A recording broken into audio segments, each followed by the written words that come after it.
जय हिंद साथियों। आइए हिंदी शब्द और उसके प्रकार के बारे में जानते हैं।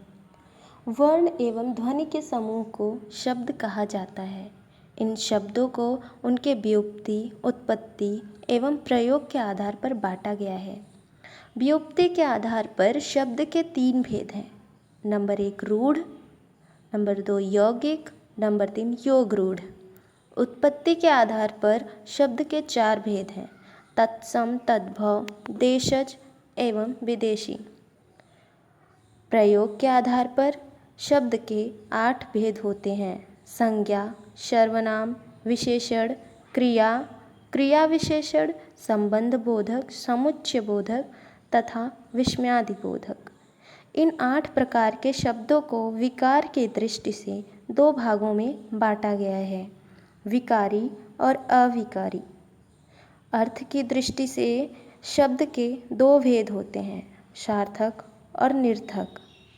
सार्थक ऐसे शब्द जिनसे कोई निश्चित अर्थ का बोध हो, उन्हें सार्थक शब्द कहते हैं। उदाहरण नभ, जल, रोटी।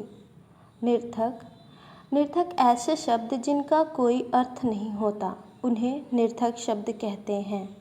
उदाहरण पानी, वाणी। इसमें वाणी का कोई अर्थ नहीं है। नंबर 1 रूढ़। ऐसे शब्द जो अन्य शब्दों के योग से बना हो और कोई विशेष अर्थ प्रकट करता हो, इन शब्दों को तोड़ने का कोई अर्थ नहीं होता, उन्हें रूढ़ शब्द कहते हैं। उदाहरण कल, पल। इनमें क और ल को अलग करने पर कोई भी अर्थ नहीं निकलता। नंबर 2 यौगिक। ऐसे शब्द जो सार्थक शब्द के योग से बनते हैं, उन्हें यौगिक कहते हैं। ऐसे शब्दों को अलग करने पर हुए शब्दों का अर्थ मूल शब्द के समान ही होगा। उदाहरण देवालय, देव, धन, आलय। योगरूढ़। ऐसे यौगिक शब्द जो समान अर्थ न प्रकट कर किसी विशेष अर्थ को प्रकट करे, उसे योगरूढ़ कहते हैं। इस शब्दों को अलग करने पर अलग और मिलाने पर अलग अर्थ प्रकट होता है। उदाहरण दशानन, दश और आनन। तत्सम। किसी भाषा के मूल शब्द को तत्सम शब्द कहते हैं। तत्सम का अर्थ ही है उसके समान या ज्यों का त्यों।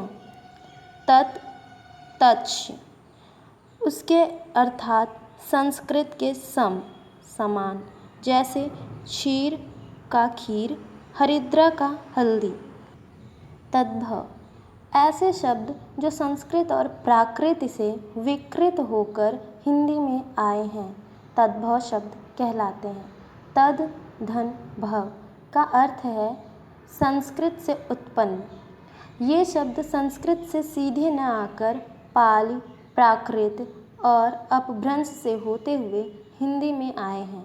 सभी तद्भव शब्द संस्कृत से आए हैं, परंतु कुछ देश काल के प्रभाव से ऐसे विकृत हो गए हैं कि उनके मूल रूप का पता नहीं चलता। जैसे अग्नि का आग, पुष्प का फूल, चतुर्थ का चौथा इत्यादि। देशज। ऐसे शब्द जिनकी मूल उत्पत्ति का ज्ञान नहीं होता तथा वे क्षेत्र में विशेष बोले जाते हैं, जिसका कालांतर में प्रसार होकर संपूर्ण क्षेत्र पर अधिकार हो गया, उन्हें देशज शब्द कहते हैं। ऐसे शब्दों को हम सामान्य तौर पर बोलचाल की भाषा में प्रयोग करते हैं, जैसे खिड़की, लोटा, डिब्बा इत्यादि। विदेशी।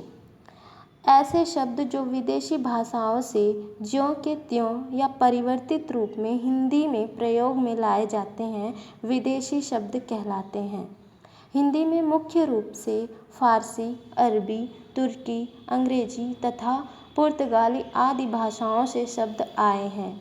इनमें फारसी भाषा के शब्दों की संख्या सर्वाधिक है। मुगल काल में फारसी राजकीय भाषा होने के साथ साथ शिक्षा का माध्यम भी रही है, अतः हिंदी पर सर्वाधिक रूप से इसका प्रभाव पड़ा है।